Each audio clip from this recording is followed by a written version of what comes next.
সালামু আলাইকুম রহমতুল্লাহ। সবাইকে আন্তরিক মোবারকবাদ। এর আগে আমি যেই যৌন স্বাস্থ্য নিয়ে যেই পর্বটি করেছি সেটি ছিল ইরেকশন ফেইল, উত্থানজনিত সমস্যা।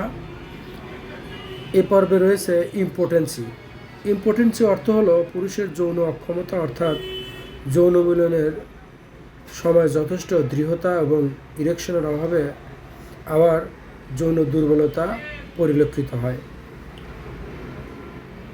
ইম্পোটেন্সির প্রধান লক্ষণ: লিঙ্গ উত্তেজনার অভাব দেখা যায়, ইচ্ছা থাকলেও মিলনের অক্ষমতা, মিলনের সময় ইরেকশন কম অর্থাৎ নরম হয়ে যাওয়া, মানসিকভাবে লজ্জাব্রত হওয়া এবং হতাশা গ্রাস করা, এগুলোই সাধারণত ইম্পোটেন্সির প্রধান লক্ষণ। ইম্পোটেন্সির জন্য যে সমস্ত কারণগুলোকে হাইলাইটস করা হয়েছে তার মধ্যে হচ্ছে মেন্টালিটি স্ট্রেস বা মানসিক চাপ, দুশ্চিন্তা, ভয়, অতিরিক্ত হস্তমৈথুন, কারণ যাদের ডায়াবেটিস আছে, উচ্চ রক্তচাপ এবং টেস্টোস্টেরন হরমোনের অভাব বা টেস্টোস্টেরন হরমোন তৈরি হয় না, যারা ধূমপান করেন এবং মাদক দ্রব্য সেবন করেন, এগুলোই সাধারণত ইম্পোটেন্সি কারণ হিসেবে উল্লেখ করা হয়। চিকিৎসার জন্য হোমিওপ্যাথিতে ভালো এবং কার্যকারী চিকিৎসা রয়েছে। একজন মানুষ যদি চায় তাহলে কিন্তু হোমিওতে কিছুদিন চিকিৎসা করলে সে আরোগ্য লাভ করতে পারে এবং আবার পূর্বের ন্যায় যৌন সক্ষমতা ফিরে পেতে পারে। বেশ কিছু হোমিওপ্যাথিক মেডিসিন রয়েছে, আমি ওষুধগুলোর নাম বলবো, তবে ওষুধগুলোর নাম শুনেই কেউ সেবন করতে যাবেন না। অবশ্যই এর সাইন সিমটম যদি মেলে তাহলেই কিন্তু আপনি সেই ওষুধগুলো সেবন করবেন। তবে সাধারণত যে সমস্ত ওষুধগুলো আমি ব্যবহার করি বা আমরা হোমিওপ্যাথিক ডাক্তারগণ ব্যবহার করে থাকি, এর মধ্যে প্রথমে আছে agnus castus, conium, caladium seguinum, lycopodium, nuphar lutea, calcarea carb, selenium, staphysagria, damiana, nux. আরও ওষুধ আসতে পারে, সেটি হচ্ছে লক্ষণভেদে। একজন ফিজিশিয়ান একজন পেশেন্টের সামগ্রিক লক্ষণগুলোকে বিচার পর্যালোচনা করে সে যেটা মনে করবে সেটাই দেবে। তবে এগুলো সাধারণত ব্যবহার করা হয়ে থাকে বেশি। তো আমি কয়েকটি ওষুধের সাইন সিমটম একটু উল্লেখ করি, যদি এগুলো মেলে তাহলে কিন্তু আপনি ওষুধগুলো সেবন করতেও পারেন।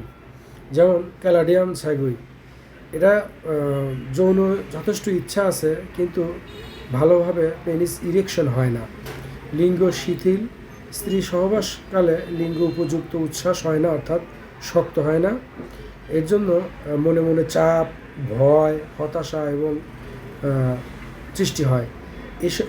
ক্যালাডিয়াম স্যাগুই রোগীর পূর্বে নেশাগ্রস্ত হওয়ার ইতিহাস থাকে, অর্থাৎ সে প্রাথমিক জীবনে ব্যাপকভাবে নেশাগ্রস্ত থাকতে পারে, এমন ইতিহাস থাকতে পারে।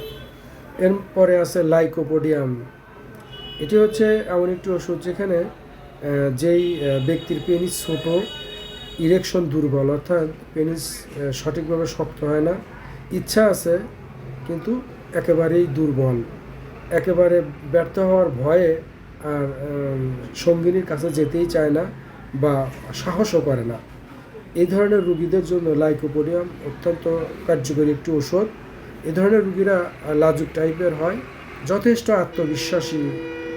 আত্মবিশ্বাস কম থাকে এবং পেটে পর্যাপ্ত পরিমাণ গ্যাস থাকে, ডাইজেস্টিভ সিস্টেমটা দুর্বল, রুগী কিছুটা রাগী হয়, যেমন কোনো ধরনের প্রতিবাদ সহ্য করতে পারে না, এ ধরনের রুগীরা কৃপণ হয় এবং এরা সাধারণত গরম খাবার খেতে পছন্দ করে, মিষ্টি খাবার খেতে পছন্দ করে।